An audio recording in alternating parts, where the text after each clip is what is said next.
আজকের এই ব্লগে আপনাদের সাথে শেয়ার করব আমাদের দার্জিলিং থেকে আমাদের কলকাতা হচ্ছে বাড়ি ফেরার গল্প। তো আমরা আজকে ট্রাভেল করছি 13150 কাঞ্চনকন্যা এক্সপ্রেস। টিকিট ছিল ওয়েটিং লিস্টে, একটু আগে চার্ট প্রিপারেশন হয়েছে, কনফার্ম হয়েছে। তো ট্রেনে আমরা বোর্ড করব হচ্ছে শিলিগুড়ি থেকে। চলুন ভিডিওটা শুরু করা যাক, let start. Hello everyone, welcome back to my channel explore with Debashis. তো আজকে আমাদের দার্জিলিংয়ে ডে 3। পরশু দিন মানে 1 তারিখে এসেছিলাম হচ্ছে আমি দার্জিলিং, 1 মে 2026। আজকে হচ্ছে 3 মে 2026। আজকে হোটেল চেক আউটের পালা, কারণ আজকে বাড়ি ফেরার পালা। তো লাস্ট 2 দিন ধরে ছিলাম দার্জিলিংয়ে, আর নর্থ বেঙ্গলের পরপর ভিডিওগুলো এসছে আমার চ্যানেলে। এখনও যদি না দেখে থাকেন অবশ্যই একটু ডিসক্রিপশন বক্সে দেওয়া হচ্ছে লিঙ্কে গিয়ে একবার দেখে নেবেন, কারণ সেখানে শেয়ার করেছি আমি তিনচুলের একটা অপূর্ব হোমস্টে, একদম নতুন। আর আমি রয়েছি এই যে হোটেলে, এটাও ম্যালের কাছে একটি দারুণ হোটেল। তো এই হোটেল সম্পর্কে সম্পূর্ণ ভিডিও অলরেডি পাবলিশ হয়ে গেছে। যেমন বলছিলাম, এরকম একটা রুমে আমি ছিলাম একদম ম্যাল রোডের ওপরে। দাঁড়ান দেখাচ্ছি, একদম দা স্টুডিও, এই যে গ্লিনারিজের জাস্ট উল্টো দিকে। এটা হচ্ছে ম্যাল রোড, এদিকে ম্যাল, এদিকটা হচ্ছে ক্যাভেন্টার। এখন বাজে 8:52, টেম্পারেচার এখন 15 ডিগ্রি। এরম খানিকটা ওয়েদার। একটু ম্যাল থেকে ঘুরে আসি। এর আগের ভিডিওগুলো দেখেছেন, অলরেডি জানেন হয়তো যে লাস্ট 2 দিন ধরে বৃষ্টিতে এখানে দার্জিলিংয়ে কাটিয়েছি। কালকে সন্ধ্যে থেকে একটু বৃষ্টি কমেছে। তো আজকে সকালে ওয়েদার ক্লিয়ার ছিল, এখন আবার হালকা হালকা বৃষ্টি শুরু হয়েছে, ছাতা ছাড়া চলা যাবে না। হচ্ছে ম্যাল, সকালবেলায় 9টার সময়। তো আপনাদের একটা ভিউ দিয়ে দিলাম। এই লাস্ট 2 দিন দার্জিলিংয়ে কাটাবার পর যখনই ঠিক বেরোবার টাইমে মনটা কিন্তু ভারাক্রান্ত হয়ে যায়। যতবারই আসি না কেন, এতবার এসেছি কিন্তু তাও এই জিনিসটা কিন্তু ফিলিংসটা আসে। দার্জিলিংয়ের মতনই, আপনারা যেখানেই অফবিটে যান না কেন, দার্জিলিংয়ের একটা আলাদা টান রয়েছে, এটা আমার মনে হয়। কার কার এরকম মনে হয় একটু কমেন্ট করে জানাবেন তো। এখানে মেলে আমরা এসে বসেছি, আর মৌসির বাবেল ফোলানো দেখুন, ওয়াও বিশাল বড় হয়েছে রে, এটা দারুণ দারুণ হয়েছে। গুড মর্নিং বলে দাও। এই এখন ঘড়িতে হচ্ছে সকাল 10টা বেজে গেছে। তো এবার চেক আউটের পালা। বাইরের ওয়েদারটা এরকম টাইপের। তো এবার এখান থেকে চেক আউট করে হচ্ছে বেরোবো, দেখি হচ্ছে কিছু স্পট ঘুরে তারপর হয়তো স্টেশন যাব, কারণ ট্রেন অনেক হচ্ছে লেট আছে, কারণ আমাদের ট্রেন প্রায় রাত 8টা। এই হোটেল চেক আউট করছি। তো আমাদের দার্জিলিং ভ্রমণ শেষ, তাহলে হচ্ছে টাটা টাটা দার্জিলিং। এবার হচ্ছে গাড়ি নিয়ে বেরোবো গ্লেজের সামনে দিয়ে। আমাদের হোটেল যেহেতু এখানেই ছিল, এই বেরিয়ে যাচ্ছি। তো টাটা। তো এটা আমাদের সামনে থেকে আমরা গাড়িতে উঠবো, আমাদের যে গাড়ি বলা ছিল চলে আসবে। আপনারাও আসলে এই যে বেল বয় দেখছেন পিছনে, আমাদের লাগেজ নিয়ে আসছে। তো এরকম কিন্তু লাগেজ নিয়ে ওরা পিক অ্যান্ড ড্রপ করে দেয় রামাডার সামনে থেকে।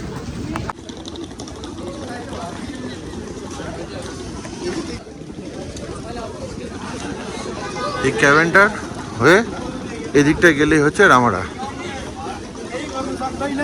নেই পড়বে লুনার আর ডেকলিন একই বিল্ডিংয়ে, বাট এটা সিঁড়ি দিয়ে ওপরে উঠতে হয়। এই হোটেলটার যেটা ডিসঅ্যাডভান্টেজ, বাট হোটেল থেকে ভিউ কিন্তু খুব সুন্দর। এই লুনার ডেকলিন পুঙ্গা ফেমাস রেস্টুরেন্ট, যে এখনও লাইন রয়েছে সকালবেলায়। আমরা এখন বেরোচ্ছি 11:10। এই সামনেই হচ্ছে রামাডা, এই যে গাড়িগুলো দাঁড়িয়ে আছে, এখান থেকেই হচ্ছে পিক আপ অ্যান্ড ড্রপ করে। এখন আসবেন দার্জিলিং স্টেশন ক্রস করলে মোটামুটি ফোন করে দেবেন, ওরা রামাডার সামনে ওয়েট করে, গাড়ি থেকে পিক আপ অ্যান্ড ড্রপ হয়ে যাবে। দাঁড়িয়ে গেছি একদম রামাডার সামনে, এই যে লাগেজ নিয়ে ওয়েট করছি, গাড়ি এখানেই আসবে একদম। এটা হচ্ছে রামাডার মেন গেট, এই যে ক্লক টাওয়ারের একদম কাছে। এখান থেকে সমস্ত গাড়ি পিক অ্যান্ড ড্রপ হয়। গাড়িতে উঠছি 11:19। আমরা স্টার্ট দিলাম এই দার্জিলিং থেকে।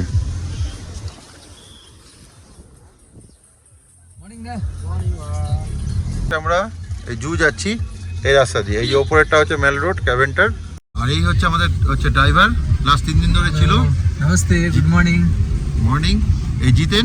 তো জিতেন খুব ভালো ছেলে, আমি ওর নাম্বার দিয়ে দেবো। আপনারা যখন আসবেন তখন নিশ্চয়ই একবার কন্ট্যাক্ট করে নেবেন। খুব ভালো ছেলে, আপনারা যেখানে ঘুরতে চান বা হোমস্টে হোটেল যাই লাগুক একবার ফোন করে নেবেন, আর রিজনেবল প্রাইসে কিন্তু ও গাড়ি প্রোভাইড করে। আমরা ফার্স্ট পয়েন্টে এসি। কোথায় এসি বলে দাও তোমার জায়গা? দার্জিলিং দার্জিলিং জু, এই যে হচ্ছে মৌসি দেখার বায়না করেছে হোয়াইট টাইগার আর রেড পান্ডা। একমাত্র রেড পান্ডা কিন্তু এই জুতেই পাবেন। এটা কিন্তু একদম ইউনিক জিনিস। তাহলে এবার হচ্ছে টিকিট কেটে ভেতরে ঢুকতে হবে। আমি এখানে দাঁড়াই। এটা হচ্ছে টিকিট কাউন্টার। টিকিট হচ্ছে 110, 180 ফরেন সিটিজেন, আর পার্সন হচ্ছে 10 টাকা পার ইচ। খোলা থাকে 8:30 থেকে বিকেল 4টে অবধি। আজকে সানডে বলে একটু ভিড় রয়েছে। 3টে টিকিট কেটে নিয়েছি, এরকম টিকিট দেয় কেটে। চলো মৌসি এ নাও টিকিট, মৌসিকে দাও।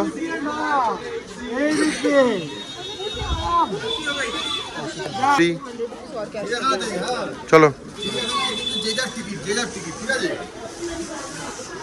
মোটামুটি জুয়ের ওভারভিউ। একবার ভিডিওটা পজ করে দেখে নেবেন। এই ধরনের অ্যানিম্যালগুলো থাকে। এইবার এদিক দিয়েও যাওয়া যায়, এদিক দিয়ে গিয়ে ওদিক দিয়ে ঘুরে এদিক দিয়ে আসাটাই বেটার। এখানে কিছু স্টল রয়েছে।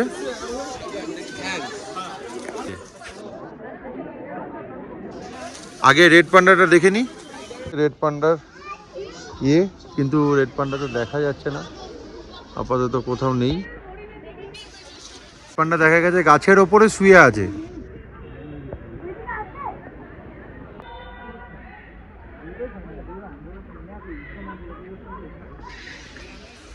এটার উপরে শুয়ে আছে।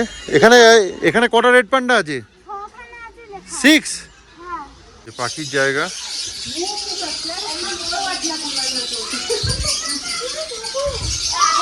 এই যে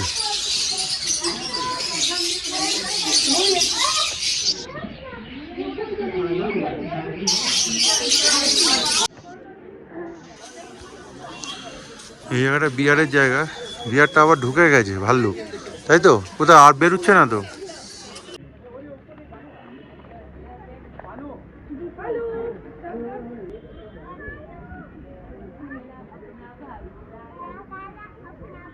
দেখা গেছে ভাল্লুক। ছোট ল্যান্থার।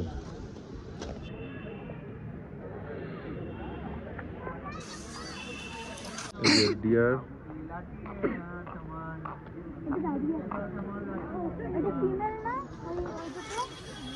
কোনগুলো? আরে যেটা কান নেই, ওখানে কান শিং নেই।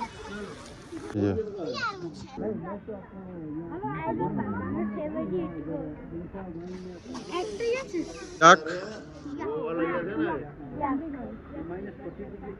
ইয়াক মানে কি বলো? ইয়াক মানে কি? চামড়ি? চামড়ি গায়ে। ইয়েস। হচ্ছে মিসমি ট্যাকিং। কোন দেশে? এই বোর্ডটা ফলো করবেন। এবার উপরে উঠে এসে এই দিকে গেলে বাঘগুলো আছে, আর এদিকে আরেকটা মিউজিয়াম কমপ্লেক্স। তো আবার রেস্টুরেন্টও আছে। দেখি রেস্টুরেন্টে কি পাওয়া যায়। একদম ধোঁয়া ওঠা ম্যাগি, এই ঠান্ডায় ধোঁয়া ওঠা ম্যাগি। এই যে মৌসি খাবে। আর হচ্ছে মোমো চলে এসছে। কার ফেভারিট মোমো? আসলে এরকম এখানে জুয়ের মধ্যে কিন্তু রেস্টুরেন্ট আপনি খেতে পারেন, আর টেস্ট মোটামুটি ভালো। বাট এই পাহাড়ে এসে ম্যাগি আর মোমো খাওয়ার মানে আনন্দটাই আলাদা। মানে পাহাড়ের মধ্যে টেস্ট কিন্তু আপনারা একদম ল্যান্ডে গেলে, মানে যেখানে আমরা থাকি কলকাতায়, এরকম টেস্ট কিন্তু পাবেন না। Welcome to Himalayan mountaineering institute. এটা জুয়ের ভেতরেই আরেকটা পয়েন্ট। একই টিকিটে আপনারা এখানে এন্ট্রি নিতে পারেন। অ্যাক্টিভিটি রয়েছে। এই যে এটা হচ্ছে জুপ লাইন, এটা হচ্ছে ট্রি লুপ, আর এই হচ্ছে তেনজিং নরগে ইনস্টিটিউট, মানে হিমালয়ান মাউন্টেন ইনস্টিটিউট যেটাকে বলে।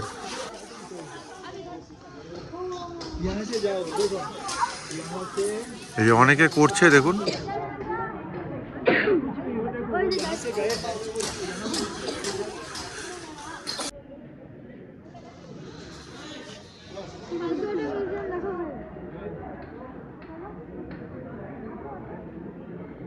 এই যে ইনডোর রক ওয়াল, এটা 50 টাকা করে নেয়।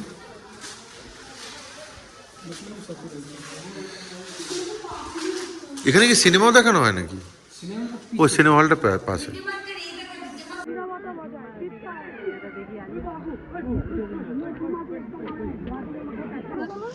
এই যে হোয়াইট টাইগার, জোন এটা।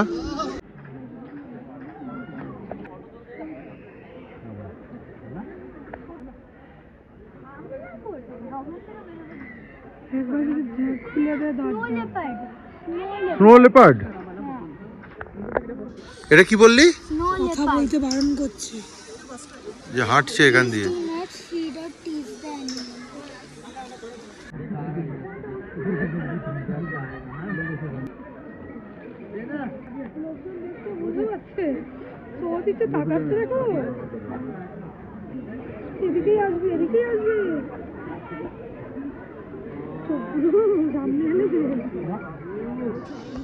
হোয়াইট লেপার্ড দেখা হয়ে গেছে, চলো।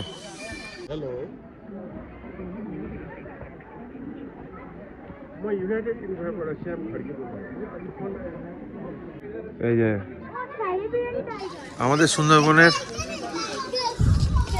রয়্যাল বেঙ্গল টাইগার আর সাইবেরিয়ান টাইগার এটার মধ্যে আছে। Himalayan Wolf.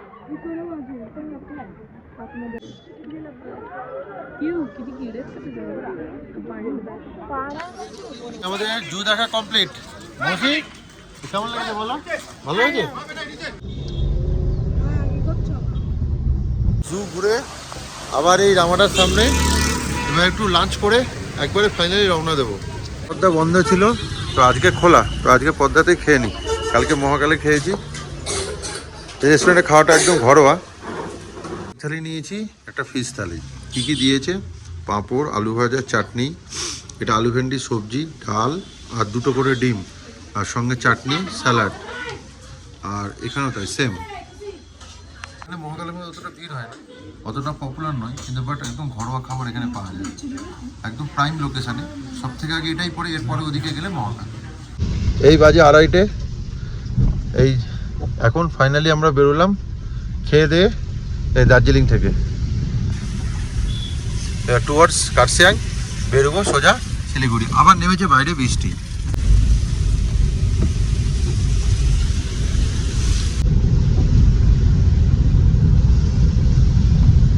এই মার্গারেট ডেক ঢুকছি। এই মার্গারেট ডেকে এলাম, দেখি আশা করি ফাঁকা আছে, এখন বৃষ্টি পড়ছে।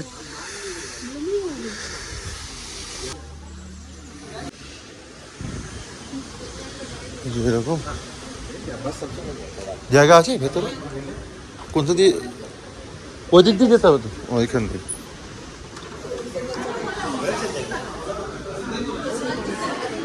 সিটিং অ্যারেঞ্জমেন্ট হচ্ছে মেনু কার্ড মার্গারেটা ডেকে। আরে মৌসি ঠান্ডা এসে বসে গেছি। কোনো কারণে চা খাওয়ার মুহূর্তের ফুটেজগুলি রেকর্ড হয়নি, তাই সেই মুহূর্তের কিছু ছবি শেয়ার করলাম। আমাদের চা খাওয়া কমপ্লিট, এবার আমরা বেরোচ্ছি। আপনারা যদি আসেন, যদি হাতে টাইম থাকে, মার্গারেটা ডেকে একবার দাঁড়াতে পারেন। এদের চাটা কিন্তু সত্যিই ভালো খেতে। এই ঠান্ডার মধ্যে চাটা খেয়ে মনটা ভরে গেল। আবার নেমেছে বৃষ্টি জোরে। এই কার্শিয়াং স্টেশন ঢুকছি প্রায়। আপনাদের এইটা হচ্ছে WBTDCL এর কার্শিয়াং ট্যুরিস্ট লজ। এটাতে 2 বছর আগে ছিলাম, তো এটার ভিডিও অলরেডি আছে আমার চ্যানেলে, পারলে একবার দেখে নেবেন, খুব ভালো। প্লাস এই দিক দিয়ে যখন যাবেন, এদের রেস্টুরেন্টের খাবারও খুব কোয়ালিটি ভালো। এদের এই যে এইটা হচ্ছে রেস্টুরেন্ট, এখানে বাঙালি খাবারও পাওয়া যায়, খুব ভালো। এখানে একবার খেতেও পারে লাঞ্চ টাইমে ক্রস করলে।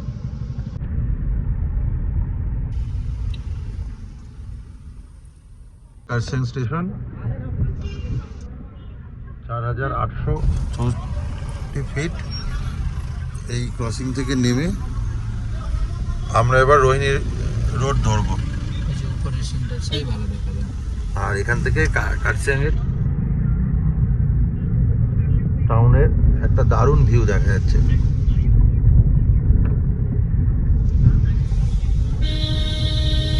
এখন বাজে 4:52। আর মোটামুটি এখান থেকে ওই 1.5 ঘন্টা 1 ঘন্টা 40 মিনিটে পৌঁছে যাবো শিলিগুড়ি। তো ট্রেনের মধ্যে দেরি আছে, এখন ওই প্রায় 5টা, তার মানে 1.5 ঘন্টা 40 মিনিট, 1 ঘন্টা 40 মিনিট, মানে মোটামুটি ওই 6:30 নাগাদ, 6:30টার মধ্যে পৌঁছে যাবো শিলিগুড়ি। ট্রেন হচ্ছে 8টা। কার্শিয়াং স্টেশন ক্রস করার পরই এই দুটো রোড ভাগ হয়। এই বাদিকেরটা বেরিয়ে গেল তিনধারিয়া রোড, আর এইটা আমরা ধরলাম রোহিণী রোড। এখান থেকে খুব কম টাইমে আপনারা NGP বা শিলিগুড়ি পৌঁছাতে পারেন। এই রোহিণী রোডের বরাবরই সিনিক বিউটি অসাধারণ। একদম চা বাগান, দিকে গাছ, আর দূরে দূরে হচ্ছে একদম হচ্ছে ভিউ অসাধারণ হচ্ছে লাগে এই রোহিণী রোডে যেতে। বাট রাস্তাটা একটু স্টিপ, তাছাড়া এই রোডে গেলে হচ্ছে টাইমও কম লাগে আপনাদের অনেক। যেমনটা এক্ষুনি বলছিলাম আপনাদের, দেখুন দেখতে দেখতেই চোখের সামনে দিগন্ত বিস্তৃত চা বাগান, ওই দূরে হাতছানি দিয়ে ডাকছে পাহাড়, আর এই চারিদিকে শুধু সবুজ আর সবুজ। এক দারুণ অনুভূতি। এরকম পথ চলতে চলতে কখন আপনি পৌঁছে যাবেন গন্তব্যে আপনি নিজেই ভুলে যাবেন।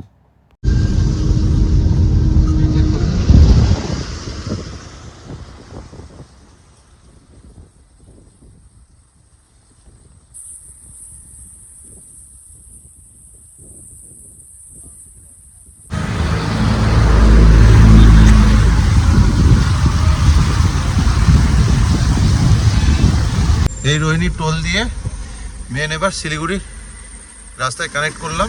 সুকুনা রোড, এই রোড ধরেই সোজা হচ্ছে শিলিগুড়ি। এখানে 10 টাকা করে টোল পড়ে। প্রাইভেটে 30 টাকা, ও প্রাইভেটে 20 টাকা, 30 টাকা। ও 30 টাকা, আর কমার্শিয়াল 10 টাকা। পাহাড় থেকে একদম নিচেই নেমে এসছি এবার। এই রোহিণী রোড থেকে নামলেই এই দুদিকে একদম ঘন চা বাগান, আর পুরো সবুজ হয়ে রয়েছে যেহেতু বৃষ্টি হচ্ছে এখন। এই এবার শিলিগুড়ি স্টেশন ঢুকছি, এই রেলগেট ক্রস করলাম, আর 3-4 মিনিটে ঢুকে যাব।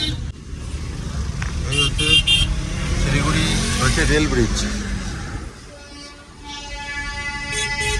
ঢুকছি স্টেশন, এই যে 6:30, 6:30 বলে 6:32। এই ঢুকছি শিলিগুড়ি স্টেশন।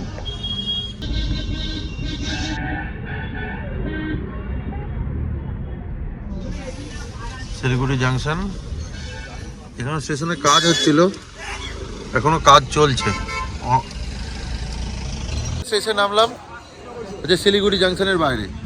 তো আমাদের ভ্রমণ শেষ।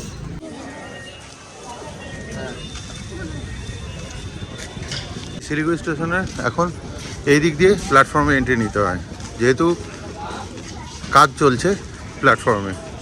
এরকম 1 নম্বর প্ল্যাটফর্মে এখান দিয়ে এন্ট্রি, এই ওভারব্রিজ দিয়ে 3 নম্বরে যেতে হবে। 3 নম্বর প্ল্যাটফর্মে পৌঁছে খানিকক্ষণ ওয়েট করতেই ট্রেন ঢুকে গেল 7:40 নাগাদ।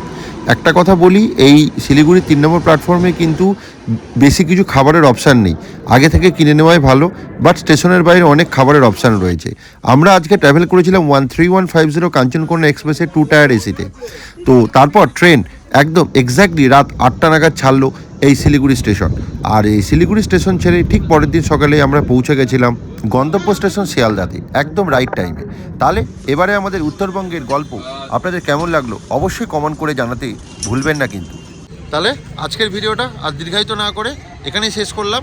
যদি ভিডিওটা ভালো লাগে তাহলে অবশ্যই একটু লাইক, শেয়ার অ্যান্ড সাবস্ক্রাইব করে পাশে থাকবেন, আর পাশের বেল বাটনটি অবশ্যই ক্লিক করে দেবেন, যাতে যখনই ভিডিও দেবো তখন যেন আপনার কাছে নোটিফিকেশানটি চলে যায়। তাহলে চলুন আজকের জন্য টাটা, বাই বাই। খুব শীঘ্রই আসি নতুন কোনো জায়গায় নতুন কোনো ভিডিও নিয়ে। তাহলে সঙ্গে থাকুন, দেখতে থাকুন এক্সপ্লোর উইথ দেবাশিস।